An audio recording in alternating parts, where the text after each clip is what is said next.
ፕሬዝዳንታችን ከነሙሉ ክብራቸውና ሕግ ሰጣቸው ስልጣን ጋር ያሻቸውን መወሰን የሚችሉ የታመኑ፣ የተወደዱ፣ የተከበሩ፣ የሚሰሩ፣ የሚያሰሩ ፕሬዝዳንት ናቸው። በሰሜን ምዕራብ ኢትዮጵያ የሸረሪናው ውጊያ ከ900 በላይ የህወሓት ታጣቂዎች እጅ ሰጥተዋል ተብሏል። ዛሬ ከሰሞኑ አነጋጋሪ የጦር ቀጠና የተሰማውን እንመለከታለን። መንግስት በከፍተኛ ባለስልጣናት ላይ የጸረ ሙስና ዘመቻ መጀመሩን ይፋ አድርጓል። የሀገሪቱ መንግስት ቃል አቀባይ ሚኒስትር በዘመቻው ኢላማ የሆኑ ሹማምንትና ቢሮዎችን ይፋ አድርገዋል። እንመለከተዋለን። ጄኔራል ሳሞራ በቃ ሲሉ የሞገቱት በአዲስ መልክ የተባባሰው የትግራዩ ፍጥጫም ትኩረታችን ነው። እንደዚሁም ብፁዕ ቅዱስ አቡነ ማትያስ የ2018 ዓመተ ምህረት የጾመ ፍልሰታ የሱባኤ መልእክትን አስተላልፈዋል። ይህንንም እንቃኛለን። ጤና ይስጥልን። የሰዓቱ ዜናችን ተጀምሯል። በመግቢያችን ላይ የሰማችኋቸውን አበይት ነጥቦች እንደሚከተለው በዝርዝር እንመለከታለን።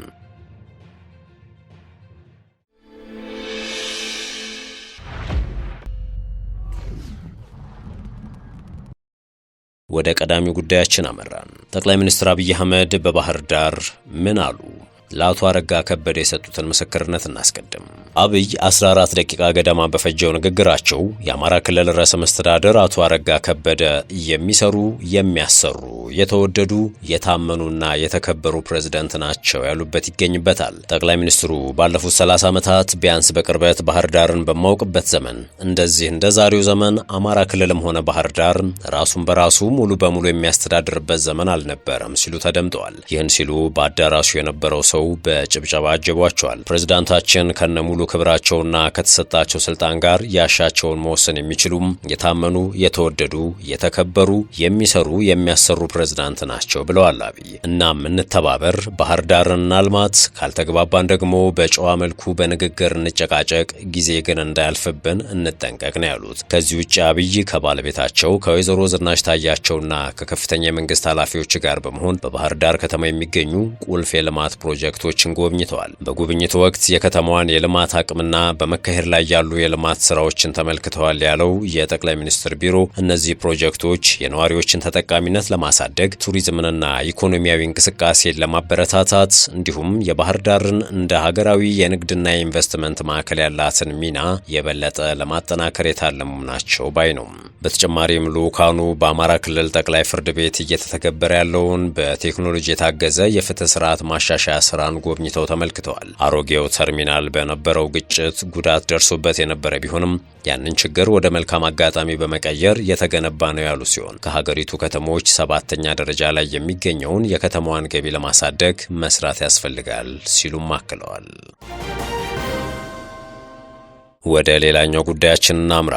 በሰሜን ምዕራብ ኢትዮጵያ የሸረሪናው ውጊያ ከ900 በላይ የህወሓት ተዋጊዎች እጅ ሰጥተዋል ተብሏል። ለመንግስት ቅርብ የሆኑ ምንጮች ዛሬ ይፋ ባደረጉት መረጃ መሰረት ባሳለፍነው ሳምንት ለአንድ ሙሉ ቀንና ጥቂት የጨለማ ሰዓታት ውጊያ በተካሄደባት የሰሜን ምዕራብ ኢትዮጵያ አዋሳኝ ሸረሪና እስካሁን ድረስ ከ900 በላይ የህወሓት ተዋጊዎች ለኢትዮጵያ ሀገር መከላከያ ሰራዊት እጅ መስጠታቸው ተነግሯል። ምንጮቹ እንደሚሉት ሐምሌ 24 በሸረሪና ግንባር አካባቢ በተካሄደው ኦፕሬሽን ከ700 በላይ ተዋጊዎች ተማርከው ነበረ።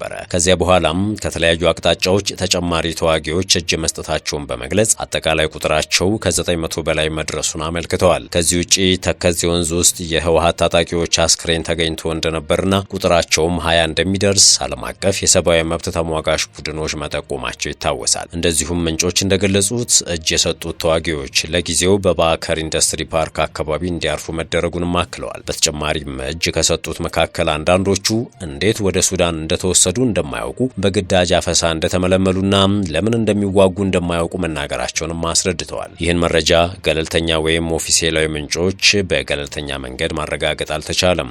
ሆኖም ከስፍራው የሚወጡ መረጃዎች ሸረሪና አነጋጋሪ አውደ ውጊያና ግንባር ሆና እንደቀጠለች ማሳያ ነው። ብፁዕ ቅዱስ አቡነ ማትያስ የ2018 የጾመ ፍልሰታ የሱባኤ መልእክትን አስተላልፈዋል። የኢትዮጵያ ኦርቶዶክስ ተዋሕዶ ቤተክርስቲያን ፓትርያርክ ብፁዕ ቅዱስ አቡነ ማትያስ ቀዳማዊ ለ2018 ዓመተ ምህረት ጾመ ማርያም ወይም ፍልሰታ ባስተላለፉት የቡራኬና የሱባኤ መልእክት ምዕመናን የእግዚአብሔርን ትእዛዝ በመጠበቅና ፍቅርን በመተግበር ሱባኤውን እንዲያሳልፉ ጥሪ አቅርበዋል። ቅዱስነታቸው በመልእክታቸውም እግዚአብሔርን መውደድ በምናባዊ ነገር ሳይሆን ትእዛዙን በመጠበቅና ባልንጀራን መላውን የሰውን ወገን እንደ ራስ አድርጎ በመውደድ የሚገለጽ መሆኑን ገልጸዋል። ድንግል ማርያም ከአእላፋት መላእክት በላይ የምትበልጥ የአምላክ ማደሪያ በመሆኗ ምዕመናን በጾም ወቅት የእግዚአብሔርን ትእዛዝ በመጠበቅ እመቤታችንን ሊያከብሯትና በጸሎቷም ሊታመኑ እንደሚገባ አሳስበዋል። በ15ቱ ቀናት የሱባኤ ወቅት የተራቡትን በመመገብ፣ የታረዙትን በማልበስ፣ የተጣሉትን በማስታረቅ፣ የታመሙትንና የታሰሩትን በመጠየቅ እንዲሁም በንስሐና በቅዱስ ቁርባን ማለፍ እንደሚገባ አዘዋል። በሀገር ውስጥም ሆነ በዓለም ዙሪያ ስጋት የሆነውንና ፍጥረትን የሚያወድመውን ጦርነት እግዚአብሔር በኃይሉ እንዲያስቆም ምዕመናን በሱባኤ ወቅት በትሑት ስብዕናና በቅን ልቦና እንዲጸልዩ አባታዊ አደራቸውን አስተላልፈዋል። የሸገር ታይምስ ነው። የሰዓቱ ዜናችን እንደቀጠለ ነው። የቀድሞ ከፍተኛ የጦር መኮንኖች ህወሓት ከህገ መንግስቱ ውጪ የጦርነት አዋጅ በመውጣት የትግራይ ወጣቶችን በግዳጅ ለጦርነት እየመለመለና ህዝቡን ለተጨማሪ ስቃይ እያጋለጠ ነው ሲሉ ከሰዋል። የቀድሞ የመከላከያ ኤታማዦር ሹም ጄኔራል ሳሞራ የኑስ ህዝቡ ጦርነት በቃኝ ማለቱን ጠቅሰው ማንኛውም የፖለቲካ ልዩነት በውይይት እንጂ በመሳሪያ መፍታት እንደማይገባ ተናግረዋል። በጦርነት ስጋት ህዝቡን ማሸበር ለግል የስልጣን ጥቅም እንጂ ለህዝብ አይደለም ብለዋል። እርሳቸው እንደሚሉት በክልሉ ያሉ አንዳንድ ጄኔራሎች ነጋ ጠባ ተዘጋጅ እያሉ ህዝብን የሚያሸብሩትና የጦርነት ወሬ የሚነዙት ለጦርነት የሚሆን አቅም ኖሯቸው አይደለም። ይልቁንም በክልሉ ሊሰሩ የሚገቡ ማህበረሰባዊ ስራዎችን ለማደናቀፍና በለመዱት ግርግር ተጠቃሚ ለመሆን ነው። የመከላከያ ሰራዊት ከፍተኛ መኮንን የነበሩት ኮሎኔል ገብረ ዋህድ ኃይሉ በበኩላቸው በትግራይ ያለው ይህ ቆሞ ቀር ቡድን ስለ ህዝቡ አንዲትም አጀንዳ እንደሌለው ገልጸው በአንጻሩ ለህዝብ ቆም ያለው በሚል ጭንብል ዋና አጀንዳው ሀብት ማካበትና ስልጣን ማራዘም ብቻ ነው ሲሉ ተናግረዋል። ቡድኑም የትግራይ ህዝብ ፍትህ እንደሚፈልግና ዲሞክራሲያዊ መብቶች ሊኖሩት እንደሚገባ ግምት ውስጥ ሳያስገባ ለራሱ ብቻ የሚኖር ኃይል ነው ሲሉ ኮሎኔል ገብረ ዋህድ ገልጸውታል። በዚህም ምክንያት ህዝቡ ከዛሬ ነገ ጦርነት ተነስቶ የተረፉ ልጆቻችን ያልቃሉ፣ እኛም እንጠፋለን በሚል በህይወትና በሞት መካከል እንዲኖር አድርጓልን ባይ ናቸው። ጄኔራል ሳሞራ የጽምዶን ምስረታና የውስጥ ሴራ ይበልጥ ሲያብራሩ ይህ አደረጃጀት በግብጽ የሚዘወርና በሻዕቢያ የተፈጠረ የፍርሃትና የጥፋት አጀንዳ ነው ሲሉ ጠቁመዋል። ሻዕቢያ ለትግራይ ህዝብ በጎ ቢያስብ ኖሮ በጉልበት የያዛቸውን እንደ ኢሮብ፣ ዛላምበሳና መሰል መሬቶችን ለቆ በወጣ ነበር ብለዋል። ይህ እየታወቀ አንዳንድ የህወሓት አመራሮች ከሻዕቢያ ጋር ለመጣመር መፈለጋቸው ከድንቁርና ሐሳብ የመነጨና የትግራይን ህዝብ የሚጎዳ ነው ሲሉ ያመላከቱት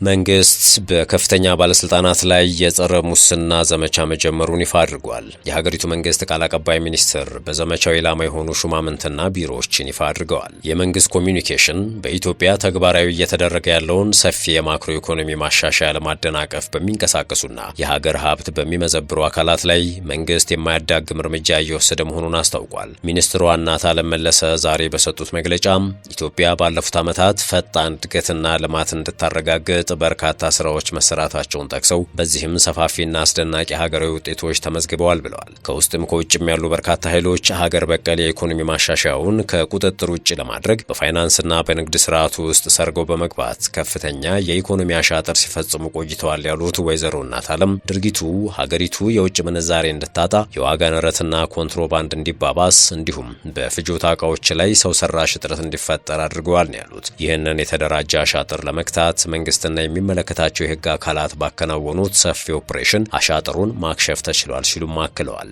በሌላ በኩል በመንግስት አገልግሎት ሰጪና አስተዳደር አካላት እንዲሁም የህዝብ ተቋማት ውስጥ የተሰገሰጉ ሌቦችን በማጽዳት ረገድ መንግስት ቁርጠኛ እርምጃ እየወሰደ ይገኛል ያሉ ሲሆን በተለይም በሚከተሉት ቁልፍ ዘርፎች ላይ በተፈጸሙ ወንጀሎች ሰፊ ማጣራት ተደርጎ ተጠያቂነት ሰፍኗል ሲሉ ገልጸዋል። ቀዳሚ ያደረጉት ከማክሮ ኢኮኖሚ ማሻሻያ ጋር በተያያዘ ማሻሻያውን ለማደናቀፍ በማሰብ መሰረታዊ የፍጆታ ምርቶችን በማከማቸት እጥረት እንዲፈጠርና ዋጋ እንዲነር ሲያደርጉ የነበሩ 13 አቅራቢ ድርጅቶች ባለቤቶች ላይ ማስጠንቀቂያ ተሰጥቷል ያሉትን ነው። ህገወጥ ተግባር ሲፈጽሙ ከነበሩ ከ7000 በላይ የንግድ ድርጅቶችና መጋዘኖች ላይም የማሸግ እርምጃ ተወስዷል ባይ ናቸው። በተጨማሪም በህገወጥ የገንዘብ ዝውውር በሐዋላና በጥቁር ገበያ ተሳታፊ የሆኑ 169 ኢትዮጵያውያንና የውጭ ሀገር ዜጎች በህግ ተጠያቂ እንዲሆኑ ተደርጓል በማለት በተደራጀ መንገድ ከንግድ ባንክ ደንበኞች አካውንት ላይ በማጭበርበር ገንዘብ የወሰዱ 36 ግለሰቦች በቁጥጥር ስር ውለው የባንክ ሂሳባቸው እንዲታገድ መደረጉንም አንስተዋል። ለህገ ወጥ ዝውውር ሽፋን ይሰጡ የነበሩ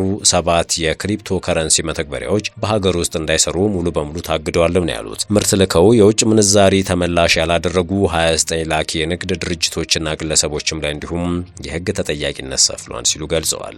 እንደ ሚኒስትሯ መግለጫ የደንበኞችን መረጃ በመደበቅ መንግስትን ግብር ያጭበረበሩ፣ ገቢያቸውን የሰወሩና ህገወጥ የገንዘብ ዝውውር በፈጸሙ 38 የቤቲንግ ድርጅቶች ላይ እርምጃ ተወስዶ ባለቤቶቻቸው በቁጥጥር ስር ውለዋል። የእነዚህ ህገወጥ ተቋማት የባንክ ሂሳብም ታግዷል ነው ያሉት። በማዕድን ዘርፍ ህገወጥ ዝውውር ላይ ደግሞ ባነሱት ሀሳብ የወርቅ ምርትን ከገበያ ውጭ በኮንትሮባንድ በማስወጣት ወንጀል የተሳተፉ የመንግስት ኃላፊዎችን፣ የጸጥታ መዋቅር አመራሮችን፣ አምራቾችንና የውጭ ዜጎችን ጨምሮ 183 ግለሰቦች በህግ ተጠያቂ ተደርገዋል ብለዋል። በወንጀሉ የተሳተፉ የውጭ ሀገር ዜጎች ከሀገር እንዲወጡ መደረጋቸውን፣ ህገወጥ ወርቅ፣ የወርቅ ሚዛንና ማቅለጫ፣ የተለያዩ የወርቅ ሀገራት ገንዘቦች እንዲሁም የጦር መሳሪያዎችም በቁጥጥር ስር እንደዋሉ አስታውቀዋል። ከዚህ ውጭ በህገወጥ መንገድ የሽፋን ደብዳቤዎችን በማዘጋጀት ነዳጅ በመደበቅና አየር በአየር በመሸጥ ወንጀል የተሳተፉ 38 የመንግስት አመራሮች በህግ ተጠያቂ እንዲሆኑ ተደርጓል ሲሉም ገልጸዋል። በተጨማሪም በሀገር አቀፍ ደረጃ በህገወጥ የነዳጅ ንግድ ላይ የተሰማሩ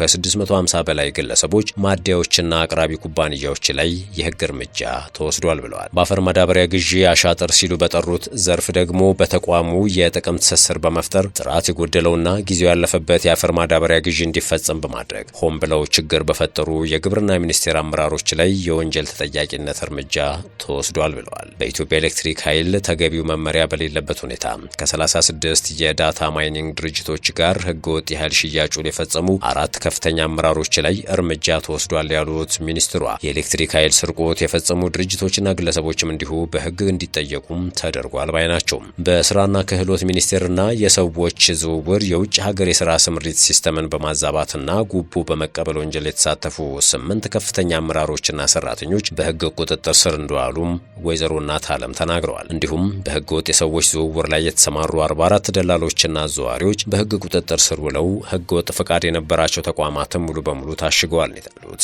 በገቢዎችና ጉምሩክ ዘርፍም የግብር ውሳኔዎችን በመቀነስ ሐሰተኛ ደረሰኞችን በማወራረድና በሲስተም መረጃ በማጥፋት የመንግስትን ገቢ ባሳጡ አካላት ላይ ኦፕሬሽን ተካሂዷል ሲሉ ተናግረዋል። በራሳቸው በዘመድና በሾፌሮቻቸው አካውንት በመጠቀም የጥቅም ትስስር የፈጠሩ 109 ተጠርጣሪዎች ተለይተው ከነዚህ መካከል 91 ግለሰቦች በቁጥጥር ስር መዋላቸውንም ጠቁመዋል። መንግስት የልማት እንቅፋት የሆኑትን ሙስናና ሌብነትን እንደ ማንኛውም ፈተና በጽናት እየተጋፈጣቸው ነው ሲሉ ሚኒስትሯ ተናግረዋል። ውድ የሸገር ታይምስ ቤተሰቦች የሰዓቱ ዜናችን ይህን ይመስል ነበር። ስለተከታተላችሁን ከልብ አመሰገንን። በያላችሁበት ሰናይ ጊዜን ተመኘን።